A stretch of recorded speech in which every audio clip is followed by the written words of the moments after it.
इसी मैदान में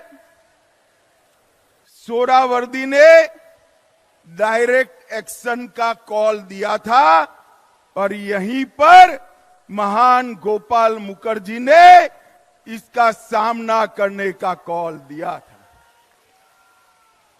यही मैदान है जिसने पश्चिम बंगाल को हिंदुस्तान के साथ, भारत के साथ जोड़कर रखने का काम किया है।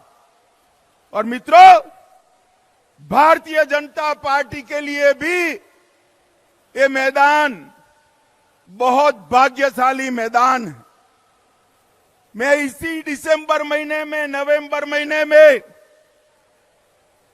यहां पर आया था 2014 में, और यहां से बंगाल की जनता को, तृणमूल को हटाने का कॉल देने का काम मैंने किया था भारतीय जनता पार्टी के अध्यक्ष के रूप में।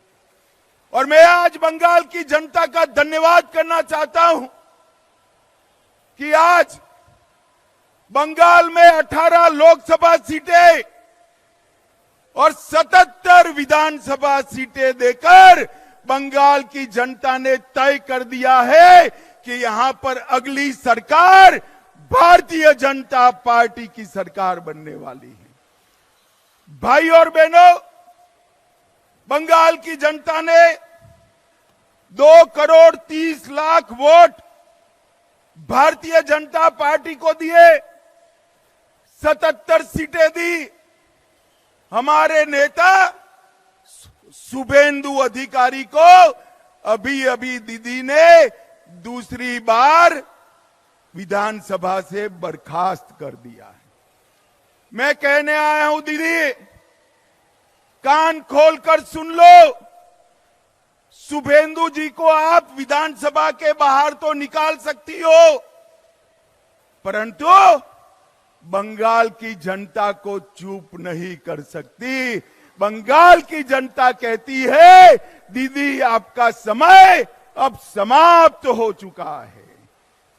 भाई और बहनों, सोनार बांग्ला और परिवर्तन के नारे के साथ, मां माटी मानुष के नारे के साथ कम्युनिस्टों को हटाकर दीदी सत्ता पर आई। मैं पूछना चाहता हूं आपको, परिवर्तन हुआ है क्या? जरा जोर से बोलो, हुआ है क्या? घुसपैठ रुकी है क्या? तुष्टीकरण रुका है क्या? पॉलिटिकल वायलेंस बंद हुआ है क्या? भ्रष्टाचार रुका है क्या?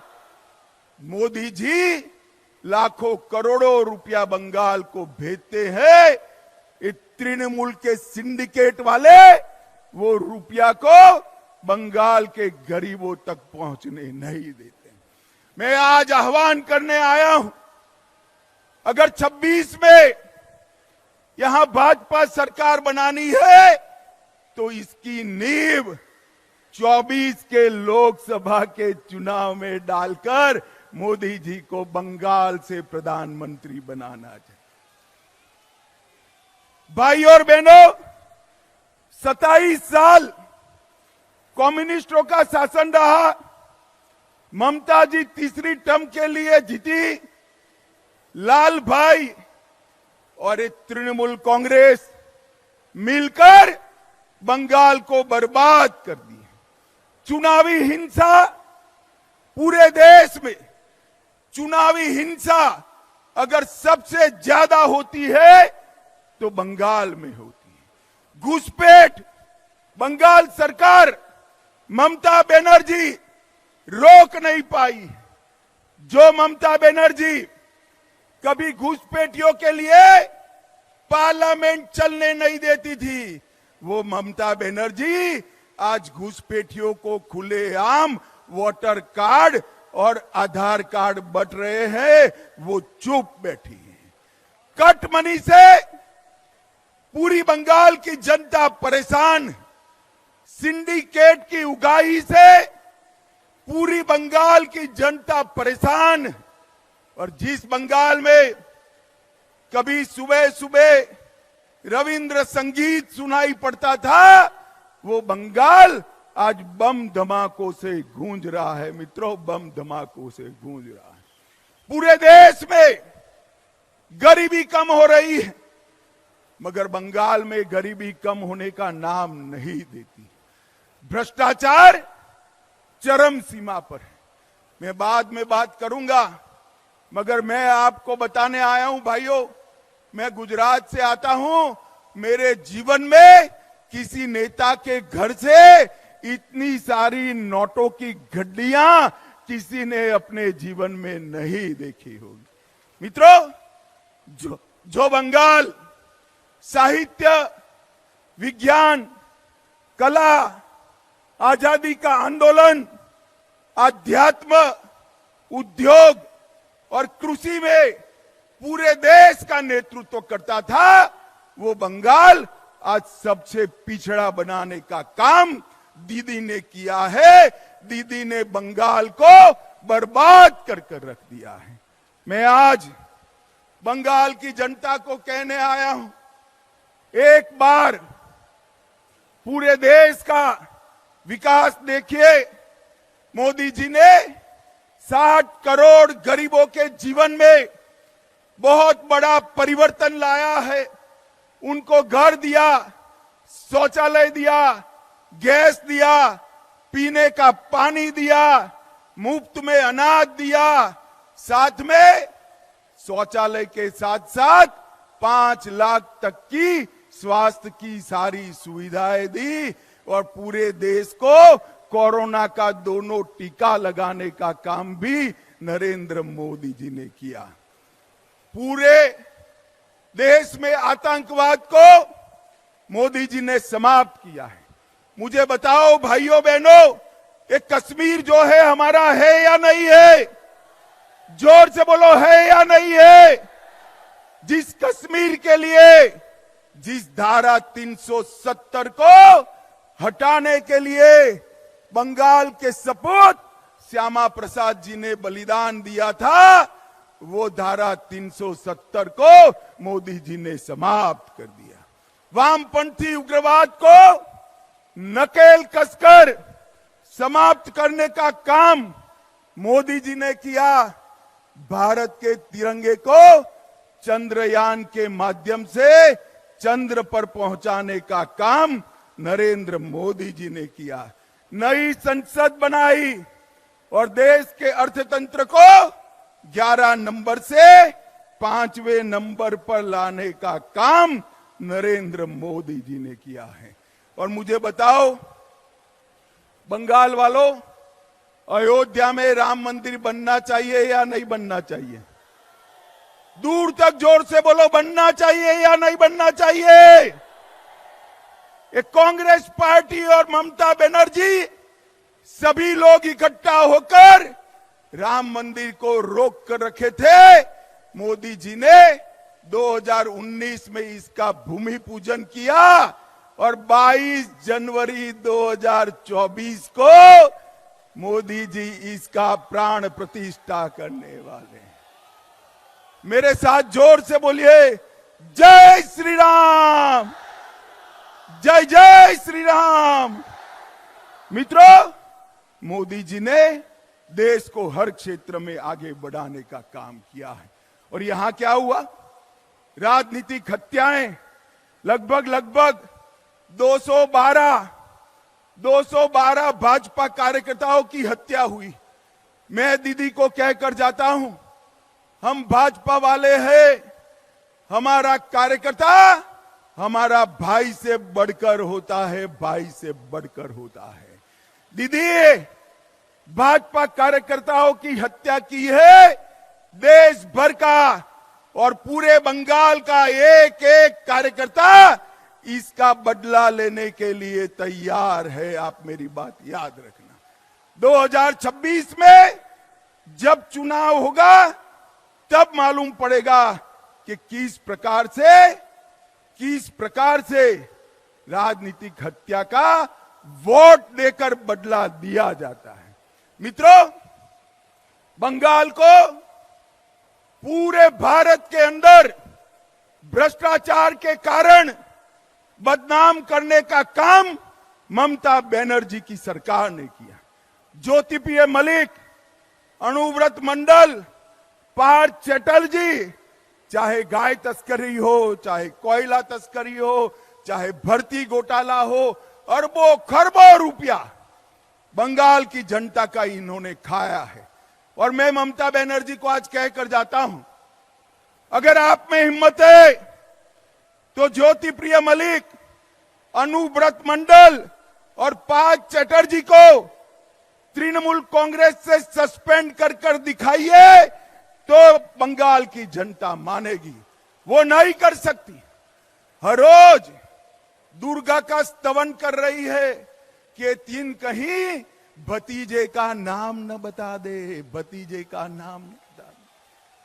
जो खुद मिले हुए हैं वो बंगाल को भ्रष्टाचार से मुक्त नहीं कर सकते हैं। मित्रों, इतने सारे भ्रष्टाचार हुए हैं कि संसद की पवित्रता को भी तृणमूल कांग्रेस के सांसदों ने समाप्त कर दिया।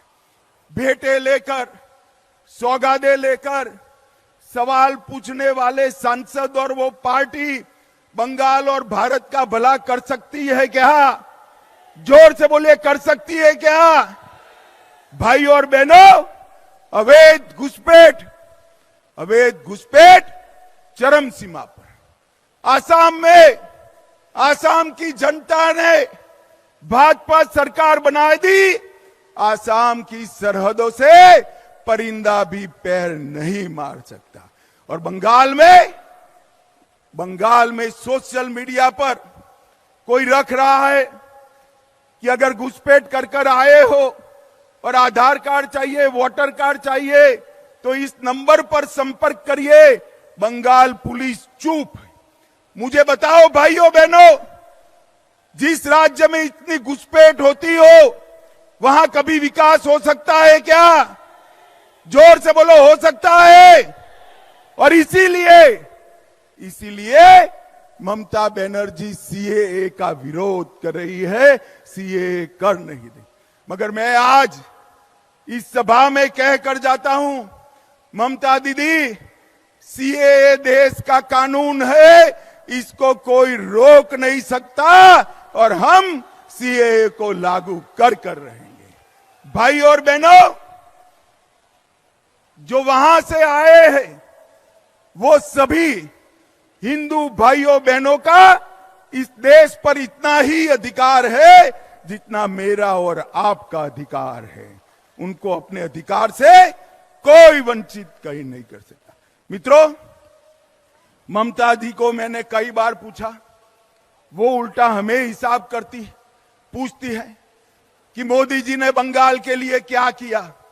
ममता दीदी, आप मेरा भाषण जरूर सुन रही होगी, मैं हिसाब लेकर आया हूं, कान खोलकर सुन लीजिए, हिसाब लेकर आया हूं। जिस सरकार में आप मंत्री रही, यूपीए सरकार, जिस सरकार को आपने समर्थन किया, उसने 2004 से 14 में बंगाल को क्या दिया? ग्रांट इन एड और डिवोल्यूशन का सिर्फ 2 लाख करोड़ रुपया दिया। कितना दिया भाइयों बहनों, बोलो तो? और मोदी जी ने 2 लाख करोड़ के सामने 10 साल के सामने 9 साल में 6,70,000 करोड़ रुपया देने का काम नरेंद्र मोदी जी ने किया। और 1,80,000 करोड़ रुपया नरेगा में 3.5 गुना ज्यादा हमने दिया। आप धरना करती हो, जब आप मंत्री बनकर बैठी थी, मुख्यमंत्री बनकर सरकार का समर्थन कर रही थी, पैसा कम मिलता था। यूपीए सरकार ने 14,000 करोड़ रुपया दिया, मोदी जी ने 54,000 करोड़ रुपया देने का काम किया। और नरेगा, ग्राम सड़क योजना, आवास योजना, आजीविका मिशन और नेशनल आजीविका मिशन में 1,80,000 करोड़ रुपया देने का काम भारतीय जनता पार्टी ने किया है। और नेशनल हाईवे के लिए टोटल 70,000 करोड़, लगभग 16,000 करोड़ रेलवे में, बंदरगाह में 1,000 करोड़, सिंचाई के लिए 3,000 करोड़, कुल मिलाकर आपके 2 लाख करोड़ के सामने भारतीय जनता पार्टी ने 8 लाख करोड़ से ज्यादा रुपया देने का काम भारतीय जनता पार्टी। और ममता दीदी, जितना गुमराह करना है कर लीजिए। गत चुनाव में तो रैगिंग कर आप जीत गई, फिर भी हमारी 77 सीटें आई, 77। कहां 0, कहां 77। और इस बार 26 में रैली देखकर मैं स्पष्टता से कहने जाता हूं कि 26 के चुनाव में 2/3 बहुमत के साथ यहां पर भारतीय जनता पार्टी की सरकार बने। मगर इसके पहले 24 का चुनाव आ रहा है। आपने 19 में 18 सीटें दी थी। मैं आप सभी को करबद्ध विनंती करने आया हूं, इतनी सीटें दीजिए कि मोदी जी को शपथ विधि के बाद कहना पड़े मैं बंगाल के कारण देश का प्रधानमंत्री बना हूं, बंगाल के कारण। भाई और बहनों, बंगाल का भला ये भ्रष्टाचारी परिवारवादी तृणमूल कांग्रेस नहीं कर सकती। बंगाल का भला एक कम्युनिस्ट नहीं कर सकते। और कांग्रेस पार्टी तो तृणमूल के शरण में गई हुई पार्टी है, वो बंगाल का भला नहीं कर सकती। बंगाल को आगे ले जाने का काम, बंगाल को सोनार बांग्ला बनाने का काम केवल और केवल मोदी जी के नेतृत्व में भारतीय जनता पार्टी कर सकती है और कोई नहीं कर सकता। भाई और बहनों, मुझे बताओ, ये भ्रष्टाचारी ममता सरकार को हटाओगे? जोर से बोलो अंत तक। भ्रष्टाचारी ममता सरकार को हटाओगे? 24 में मोदी जी को फिर से प्रधानमंत्री बनाओगे? 26 में 2/3 बहुमत से भाजपा सरकार बनाओगे? घुसपैठ रोकनी है। जोर से बोलिए, घुसपैठ रोकनी है। सीएए लाना है। भ्रष्टाचार रोकना है। सीमाएं सुरक्षित करनी है। बंगाल के गरीब का विकास करना है। बंगाल की अस्मिता वापिस लानी है। अगर सब करना है तो उखाड़ कर फेंक दो ममता बनर्जी की सरकार को और यहां पर भारतीय जनता पार्टी की सरकार बनाओ। मैं बंगाल की जनता को भरोसा दिलाकर जाता हूं कि बंगाल का विकास मोदी जी की सबसे बड़ी प्राथमिकता बंगाल का विकास है। हमें एक ऐसी सरकार चाहिए जो मोदी जी को विकास करने के लिए अनुकूल भूमि तैयार करे। ममता बनर्जी मोदी जी को विकास नहीं करने देती है। भाई और बहनों, यहां कमल फूल की सरकार बनाइए। नरेंद्र मोदी के नेतृत्व में भाजपा सरकार बनाइए और 24 में फिर से मोदी जी को प्रधानमंत्री बनाइए। यही मेरा आप सबसे अभ्यर्थना है। नमस्कार। मेरे साथ बोलिए, दोनों हाथ ऊपर करिए जरा, अंत तक, पीछे तक, दोनों हाथ ऊपर करिए और प्रचंड आवाज से बोलिए, भारत माता की, भारत माता की, वंदे वंदे वंदे, भारत माता की। Bharatiya Janata party, Bharatiya Janata party, Narendra Modi, Narendra Modi. আমাদের ভিডিও ভালো লাগলে লাইক এবং শেয়ার করুন। কমেন্ট সেকশনে গিয়ে জানান আপনাদের মতামত। আরো ভিডিও পেতে আমাদের চ্যানেল সাবস্ক্রাইব করুন এবং প্রতি মুহূর্তে খবরের আপডেট পেতে প্রেস করুন বেল আইকন।